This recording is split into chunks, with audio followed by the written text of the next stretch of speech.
Deep Dive Film School makes no claim of ownership of the film footage used in this episode. The film footage is owned entirely by the copyright holders. Also, we're going to spoil the hell out of this movie, so this is your warning. Welcome to Deep Dive Film School! This week we continue our Pedro Almodóvar Festival with 2011's The Skin I Live In. Let's dive on in.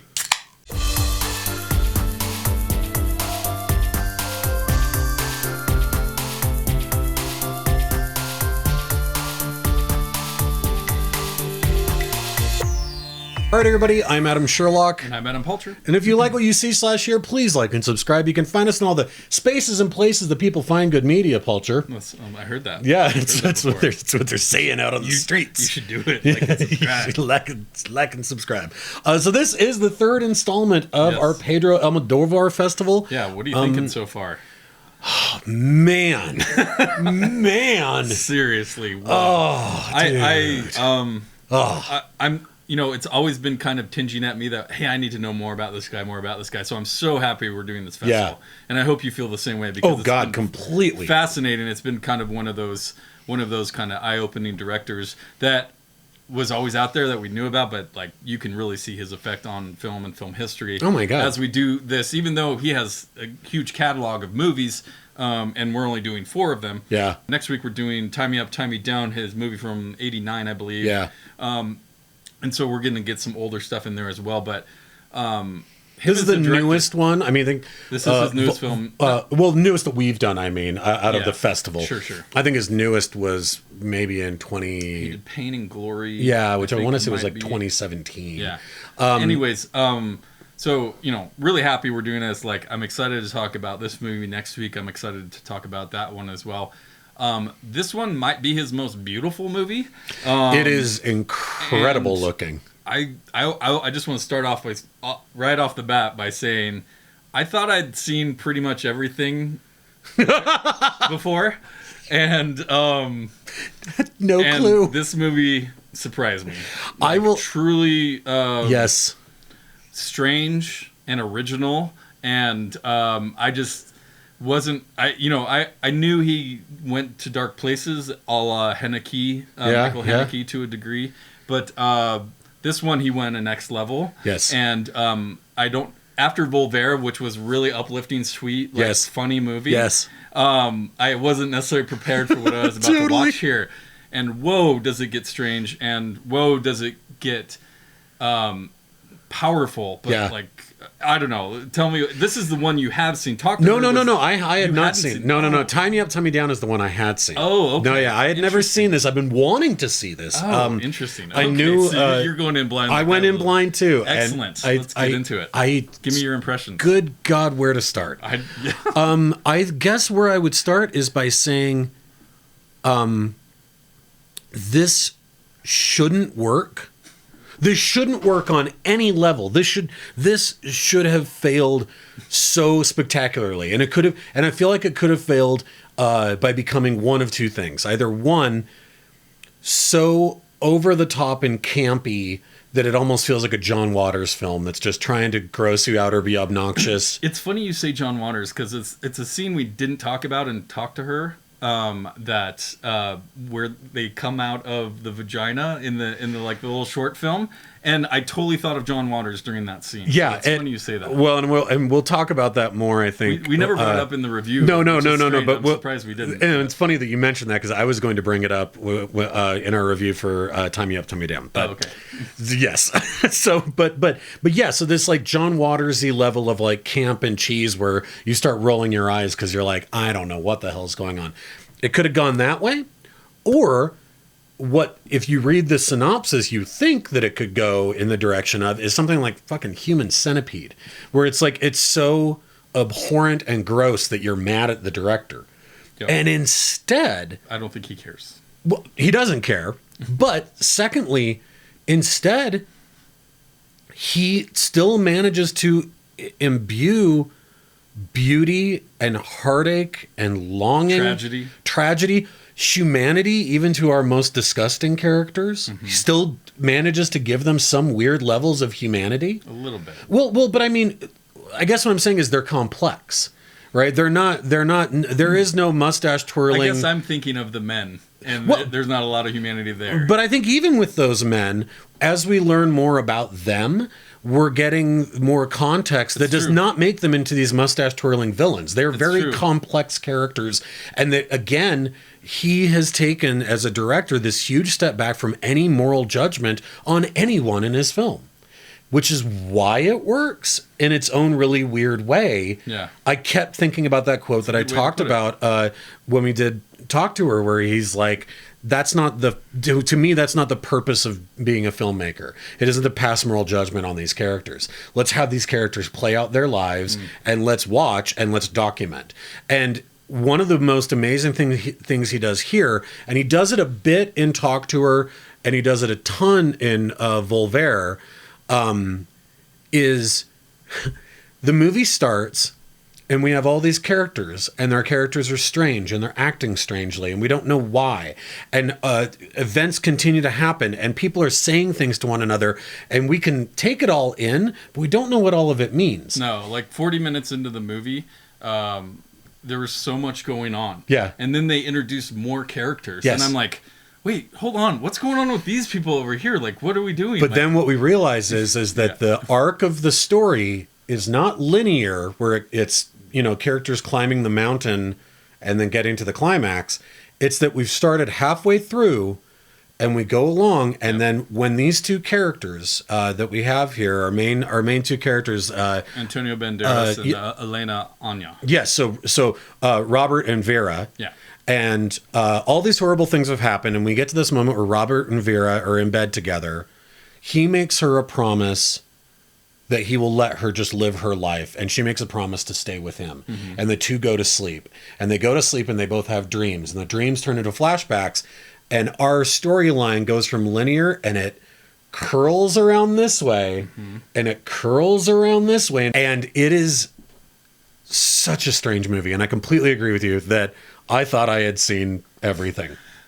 And I've been thinking about, I watched it about 4 days ago, and I haven't stopped thinking about it. Same. I don't know if I'll say it's my favorite one of the fest, but it's a close second to Volver, because Volver was excellent, and just more heartwarming, where this is like, I could pop in Volver and like have a good time. This definitely not the opposite. No. Let's get a little bit into the movie and kind of what it's about and who he is. So he's this renowned scientist. We I think first see him speaking at a conference or something like that, and he's building this thin synthetic skin that he wants to put on burn victims. And there's a variety of other things we discover through the movie that he's doing, that he's kind of messing with. Whether it's going to the maternity ward for blood, or messing with pigment. He definitely is not. He does not have the scruples that a good doctor should have. No, that's what we start to learn. But but that's what he's discovering. Like, this can not only help with bug bites, but he can help with malaria and all this stuff. And we have these weird dolls that they're putting the skin on, and the girl that he's working with is wearing this like compression suit. Yeah. And she seems like she's a burn victim, or I think they even say it at some point. And it's basically his guinea pig, Vera. And the first time we see her, she's like framed like a picture on the wall, right? Yeah. And you come to find later that's just a TV and they're monitoring her, but she's in this room. Seems to be under her own will. Yeah. It seems like she's locked in there to some degree. Yeah, and so you're not totally sure. You're like, okay, so this is a test subject or whatever. And we get into kind of what he does and what he's doing, and we find out, he's had tragedy in his life with his wife passing away. And we find out he has more tragedy later, and we'll get to that for sure. That's a big part of the movie. But his wife died in some tragic car accident. She was a burn victim. He tried to keep her alive, all this stuff, and she didn't actually die in the crash. She kills herself out of a window or something, and so there's a lot going on here. And then we get to the scene with Zika. Do you know who Zika is? The tiger. So Zika is one of the, and it's one of the reasons he's why the one that I was like, there's no humanity there. No. But again, to your point, we do get a little flashback of his life of why he's the way he is. Yeah, exactly. And that's something Almodóvar kind of plays with in the other two movies that we've done, but not to this degree. Why do I need to give a shit about this guy? But if his main goal is not to pass any moral judgment on these people, even though they're awful, give him some backstory. Give him some context for his horribleness. Well, and the maid who ends up being both Robert and Zika's mother, she even says, "My loins are filled with madness," right? She says that, and true. And I think that it's a really interesting, when you look at them. Why do they hide at the beginning that she's their mom, or his mom? I don't know if they're necessarily hiding, but they don't say like, "Hey, this is her." Hey, mom. He doesn't call her mom because I think that Almodóvar loves to hide those kinds of things in plain sight. Yeah. He loves to hide it right in plain sight in the same way that in Volver, we find out in the very last act that the men sleeping with their own daughters is a cycle, which is probably part of the reason why her character didn't give a shit that her daughter stabbed her husband. Yeah, because she. That was hidden in plain sight again. Yeah. We don't find out until way later. So, but here, Zika shows up. And again, one of the other reasons why I think this works in this way that, like I said, this movie should not be, like, it should not work, but it does, is because this level of surrealism that he throws into scene after scene after scene, whether that be the big, brilliant blues and reds. So many reds. That are happening here. The way in which even the medical implements in the operation theater almost look like weird giant toys. Like, there's all this just like surrealism to it. So when Zika, the largest threat... he's as surreal as anything. Yeah, our largest threat shows up, he's dressed as a tiger. Yeah. Right? And it's because of a carnival. So weird. But it's so strange. Yeah. And he continues to be in his outfit for the rest of the time that he's on screen. Yeah, it's just like, I saw it and I'm like,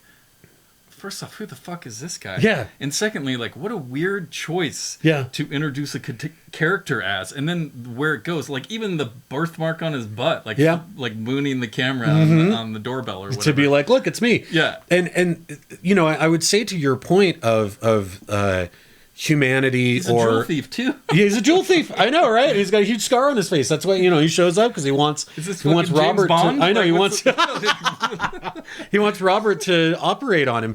But I think to your point about levels of humanity for our awful characters, for our men, it's worth noting that one of our characters is very overtly awful.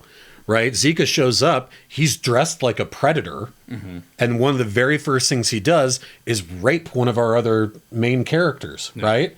Awful. But is he truly any more awful than Robert is? No, not by the tiniest of margins. Yeah. Robert is a complete fucking monster. But because the first scene we see him in, he's this lauded doctor, right? He's saving people's lives. He's trying to change the world. And it's like, he's fucking Dr. Frankenstein. Oh, totally. But we give him a pass for so long. I got Dr. Frankenstein vibes through a lot of We give him a pass for so long because he's not dressed like a tiger the first time we meet him. So maybe it's a little on the nose, but in a fantastic way, actually. It's crazy he can pull that off. Totally. And I asked this question near the end of the movie because more shit happens that we'll get into, but I'm like, what is the worst crime here? Because I don't really... Exactly. That's... And it's hard to say as a...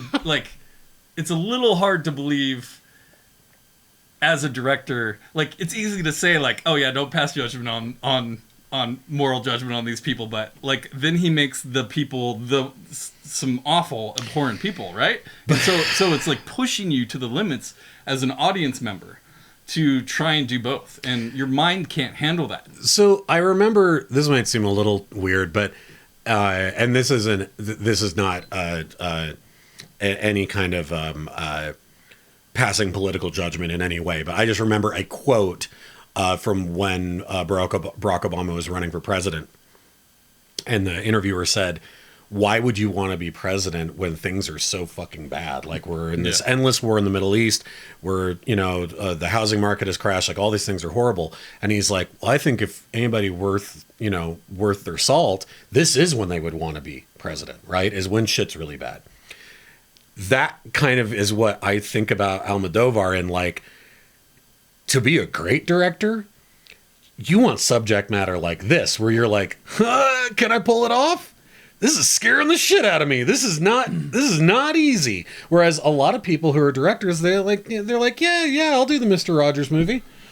Right? Where you're like, how complicated can this be? Yeah. And instead you're like, oh, I don't know how people are going to feel at the end of this. And that's really exciting for me. I agree. That seems like he's that kind of a director. Yeah, and honestly, if you want a conversation to change, you have to kind of do that, right? If you really want to make, I don't want to say make a mark necessarily, but like really create a piece of art that you're thinking about 4 days later. 4 days later. And that's the effect that piece of art had on you. Like you do have to push those boundaries. That's why I think this movie, and just him as a director, is more Haneke than he is like a Inarritu or something like that, right? Yeah, where it just like, it continues to chew at you in this way where he's like, that's what's fun, right? I don't want you to know, like, if at the end of it you feel like a better human being, that's great. But that's not the point. The point is all these other feelings, and which just makes you realize that, like, that's what he fell in love with as a fan of this art form before starting to make his own. There's a weird voyeuristic element a la Benny's video in this movie, because not only is he watching her, but there's just like, we're watching her too. We are as well, but also, you go into probably the second act here where we find out about his daughter and we get another rape. Yes, we do. We get quite a few rapes in this movie. Well, and also, we basically had it and talked to her, but she was unconscious. It didn't happen in Voltaire, but it got very close, we didn't see it. He didn't show us. Right? Yeah. Well, and that's the other thing that I think is really interesting is we talked about in both Talk to Her and Voltaire, that the camera pulled away, and this movie it doesn't. I mean, this movie, he lingers on so many deeply uncomfortable moments over and over and over and over and over again, yet somehow still it doesn't feel, I mean, Zika's rape of Vera feels very gratuitous, and I think it's supposed to. And then we jump to that 6 years earlier. Yeah, and what's interesting is that Norma, right? Zika is talking to Vera as if she is Gal, right? I mean, he is like, hey, let's do this again. Let's get out of here, me and you. And Vera is like, you obviously see that Vera's like, I don't know who the fuck this guy is, but like, I'll try and manipulate the situation to get out of it. And then she ends up getting raped. But Zika isn't, for lack of a better term, Zika isn't aware that he's raping somebody. Like he thinks she is someone else, right? That's very apparent in the way that he's talking to her. Yeah. And then he gets shot and killed by Robert when Robert comes back. And so then after that, then there's this weird scene of Robert and Vera in bed together, and he tries to have sex with her, and she's like, no, I'm still fucked up from Zika. Yeah. And then they go to sleep, and then all of a sudden it's flashbacks for the next, 2/3 of the movie. Yeah, that's what I said. 40 minutes into this movie, they go to this flashback. I'm like, wait, all this shit just happened. Yeah. What's going on? Aren't we going back to that? But then it slowly is unraveled to you every last detail. It's his strangest movie, his most beautiful movie. Yeah. At least the ones that I've seen. Obviously, he could have other ones, but we do get this flashback scene. I think it's 6 years before, right? And we're at a party, and Norma is his daughter, and she basically, there's a guy who's kind of infatuated with her throughout the party, follows her around. A lot of following and entrapment in his movies. Yes, very much so.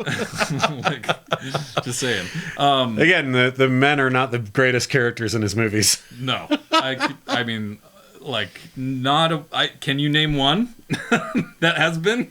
How about what's his name? The other main character in Talk to Her. He's the only one. He's the only one. The only reasonable man in all of this. Yep. But we do see Robert's daughter, she's in distress. He finds her, Mm-hmm. and then we see that other rape happening where he basically just forces himself on her. Yep.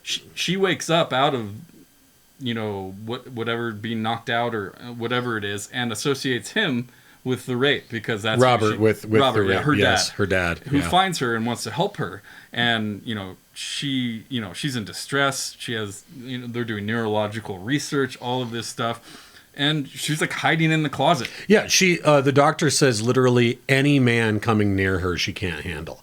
And what's interesting is then we go into a flashback within the flashback. Wes Anderson. So now we're 2 flashbacks deep. Yes, these are nesting dolls. And we learn that Robert's wife, which I believe her name was just Gal, right? Or that's what he named the synthetic skin. Right. Mm-hmm. But I think that was her name too, Gal.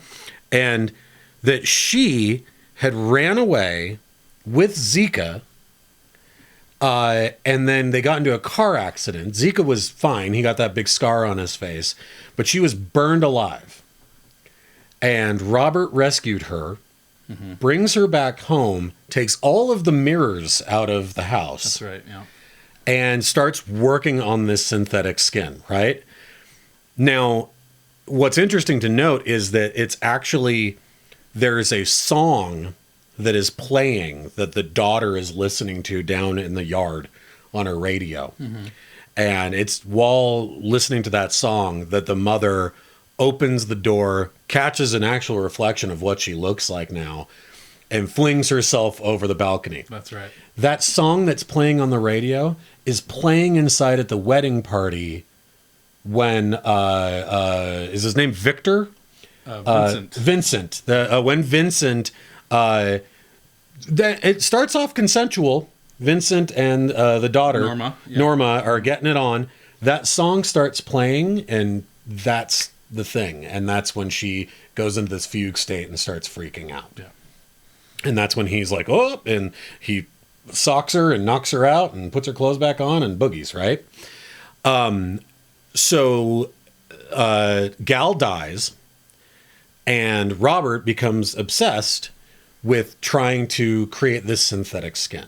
Yeah. At this point, it's worth mentioning that the other huge influence Almodóvar said, and I don't know if you've ever seen this movie, but holy God, is it an influence, is Georges Franju's Eyes Without a Face, the 1960s French horror film about a plastic surgeon who is obsessed with his daughter, and his daughter has been in a horrible car accident, had her face burned off, and now the doctor keeps kidnapping women and cutting their faces off and fusing them onto his daughter's face.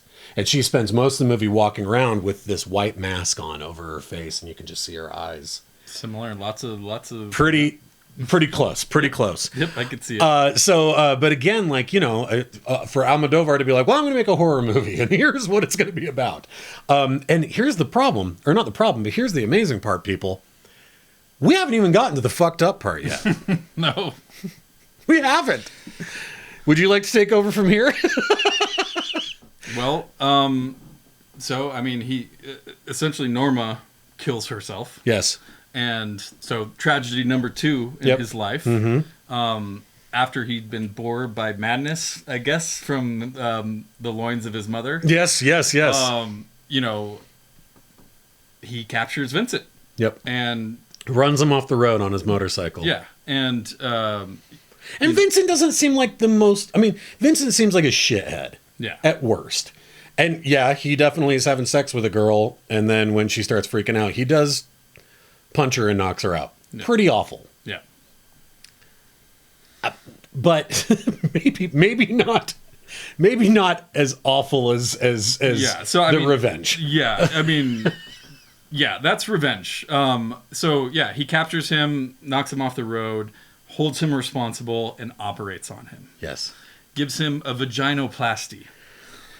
And when he has the basically suitcase under and his own, out of his own will, and he's taking all of the different dildos out, and he's like, "You're gonna want to really open yourself up." boy, here. that scene is. You're like, whoa. "Oh my god!" You're gonna work up to this one. Yeah, you're gonna work up to this. You gotta big work one. out that new vagina. Jesus Christ! So yeah, he has to exercise it, is what he said. I excuse the pun, but a very transformative moment. Yes. In the movie where you're like, okay, wow, like you're gonna go there. And again, that like I've seen a lot of revenge films. Yeah. South Korean revenge. Lots of hammers and faces. Lots million of yeah, different things, but I was waiting for some kind of payoff. Yeah. But I did not see that coming. Mm-mm.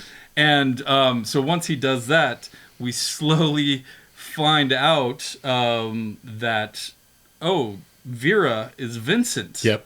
And he slowly and successfully transformed him into a beautiful woman. Well, and basically into his wife. I mean, that face, the final vestige of Vincent's identity that's lost, and it's when he puts that new face on him, that's his wife's face. I mean, that is, so he transformed his daughter's rapist into his wife. That's your elevator pitch. That's your elevator pitch for the movie. I want to be in the room when Almodóvar's pitching that. Holy God, yeah. man! That's next level revenge. And that's part of the surreal aspect of it, though. That's part of that. And he's playing God here. Yes, right? Like you mentioned, Dr. Frankenstein earlier. It's the same idea, right? Mm-hmm. Like I definitely got a lot of this, and we start seeing her writing on the wall. And all this stuff. And, well, she watches. We keep seeing this image, and tell me what you think this image is of this lady, obviously lady with a house as a head. Yeah. Well, what I kept thinking I saw it 4 times throughout the movie.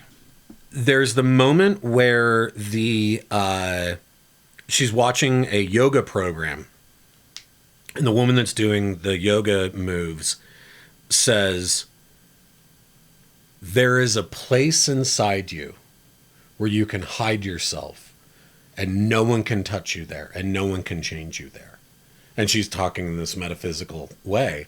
That's the very first thing that she writes up on the wall. She ends up writing. It's an incredible scene of all really cool. That handwriting so cool. And these drawings and all this, like floor to ceiling after 6 years. But that's like the very, very first quote that she starts writing down. And I think that the house as a head is again this like trying to wrestle down and hold on to like this semblance of identity of who you can still be, right? And that she continues to lose more and more and more of herself as this goes on. Mm-hmm. And we assume, because now as we're closer towards the end of these flashbacks, one of the other surgeons comes and confronts him and says, who here are these missing people. That one guy there is the one that you had me give the sex change. That was 5 years ago. No one's seen him. And they're going back and forth and back and forth. Well, as they're going back and forth, Vera comes home and you go, oh God, here's where everything's going to come to a head. And instead, Vera says, I don't know what you're talking about. My name is Vera Cruz. Yeah. This is my fiance, da-da-da-da-da, and takes a smoke from him and lights it. And at that moment, I was like, I did not think that she was being duplicitous. I was like, he's fine. Robert's finally broken her. He's done it. Like she is completely transformed into a new version of his wife. How many movies do you see flip everything else you've seen before it so flawlessly, honestly? Without a cop out of like it was all a dream. Yeah. I mean, literally the only other movie I can think of that comes to mind would be something like Memento. Yeah. But that's because there is a larger tool at use in terms of how they're able to do that. Whereas here, like, there is no fake reality. No. That's what I'm saying is like all of the chess pieces are on the board, but they're behaving in ways that don't make any sense. And it's because we as the audience purposely have had all of the information withheld from us for, like you said, 40 minutes. And I'm like, holy shit. And even then, the reveal doesn't come till the third act, and you're just like, so everything you've watched up to this point has changed. Because you keep going, well, who the hell is Vera? Yeah. Well, who the hell is Vera? And even when the like, vaginoplasty thing happens, yeah. I still didn't necessarily make the connection. But it took me like another 3 or 4 scenes before I was like, yeah. oh my God, he's Vera. Like, well, and they're like protecting, in the first 40 minutes, you're like, oh, they're doing research. She's a guinea pig for this. Mm-hmm. The mom is protecting the research from Zika. Yeah. Tries to anyways. And, whatever. and just like all of this changes everything that you've seen previously. Yes. And, movies try and do that, but not to this degree. Whoa, I just haven't seen anything quite like it. Me either. It was that such doesn't happen often. It was such a journey, and again, like I said, so flawlessly executed. Here you go. In a movie with everything we've just described, 1, it's not a 6-hour-long movie. 2, he's confident enough in what he's showing you and metering it out in time that Zika can take the rag out of his mom's mouth. They can have a conversation. The key is in the drawer. He goes and he opens it up and he's like, this says buttons or whatever. And she's like, that's a trick. The key is in there. Oh, and he rips it out. Okay. She's like, but don't put it back in my mouth. He's like, oh, I got to. He's confident enough in his storytelling that he burned, a minute of film on that scene? With all the rest of everything that's going on, he's like, this is an important scene. Because it's more about creating the tension and the uncertainty than it is about you understanding what's going on. Yeah, that's exactly it. Is that this doesn't need to be, I mean, I don't even know. I'm trying to think of. But that goes back to what we talked about in the first 2 movies, is he doesn't treat the audience like they're stupid. Right? You have to figure it out. Yeah. That not only do you have to figure it out, but that the journey there is going to be deeply enjoyable, even if you're not entirely sure what's going on. Watching this a second time would be fascinating, because I bet there's a lot of things that he throws in there that we didn't even notice. If this was in order, if this was told in order, again, sort of a la the remix of Memento, like, could you even handle it? Like, by the time that Zika rapes Vera, wouldn't you just be like, oh my, this poor person, this poor human being has gone through. So the end of the movie is the end of the second act or something like that. It's crazy. I mean, the ending would still be the ending of the ending would still be the ending of Vera going back to... she does get her revenge on both of them. I think we should definitely mention that. Yes, very much so. And shoots them both. Amazing. And that's what prompted the question to me as well, like, what's crime is worse here? Right. Well, and then there is the twinkle. He makes you question that, I guess. There's a twinkle of a happy ending, because when Vera was Vincent, we do get this great early moment where the girl he really likes, the one he really wants when he's working at his mother's dress shop, is the gay girl. That's right. Who doesn't want anything to do with him.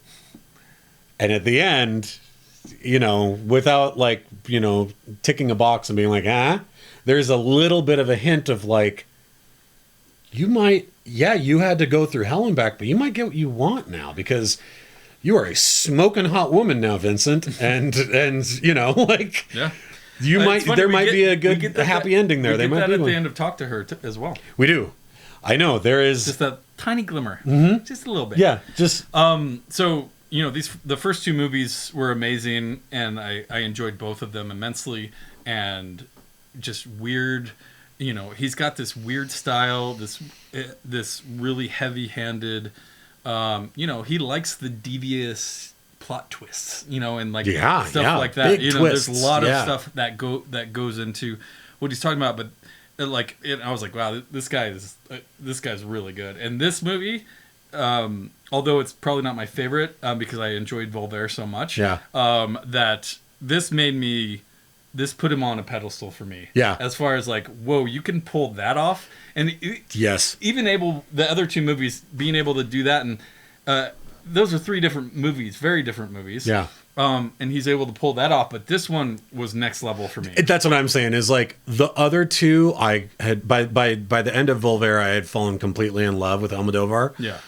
This, I'm like, I don't know what's going on in your head, but I'm here for it, dude. Like, so much so, because like, to your point, like, I've never actually seen anything like this.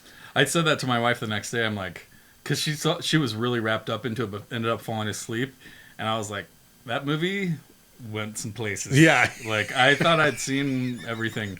Like I said at the beginning, and I see tons of movies, and I'll watch pretty much anything you put in front of me, and no matter how graphic, whatever it is, like I can usually handle it. But even with all that being said, it was an incredibly enjoyable movie. Yeah. Like it still did really not turn into it didn't turn into Human Centipede where you're like, I want to shower after this. You're like, it's dramatic and it's heartfelt, and you don't feel like that he wanted to show you something and make you think about something, not disgust you, even though so much of it is disgusting. I haven't been challenged by a movie like this in a while. Yeah. Like, I'm thinking, I keep going back to Haneke because there's a lot there, but even something like Old Boy, there's echoes of that too. Totally. You know, like there's a lot going on, and I always feel like the directors that are the best are not necessarily this sounds bad when I say this because it's not necessarily fair to compare people, but like when we're pulling 5 to 7 amazing directors, like as examples or influences from what they're doing, and I can't really do that with him other than Haneke, maybe a few other people, but like it's really not a lot. Like a little bit of Herzog in some places. Yeah, he's truly like original. Yeah, well, and then there's like, you know, you mentioned it just because I said story within a story or flashback within a flashback. Yeah. But I'd say even Wes Anderson's framing and saccharine candy coated look. He uses color. Yeah, that's here too. It does. That's what I'm saying. Is like some of the operating tools look like candy. So like there's Ingmar Bergman in there too. Oh my god, like, completely. I mean, like there's a lot going on. So just amazing movie. Wow, yeah, completely blown away. Again, yeah, like I hadn't really been blown away. Like stuff's great all the time. Yeah, but stuff's not like this all the time. Nope. And bravo. Yeah, I completely agree. All right, well, I hope you guys are playing along with us. If not, please do. We have playlists for everything, so like and subscribe. Next week, we're going to get into an awesome scene from the movie Narc. If you haven't seen that, check that out. And then we'll continue Tie Me Up, Tie Me Down the week after that. So play along with Almodóvar. We're loving it. We're excited about it. Yeah. We'll see you next week. Thanks, you guys.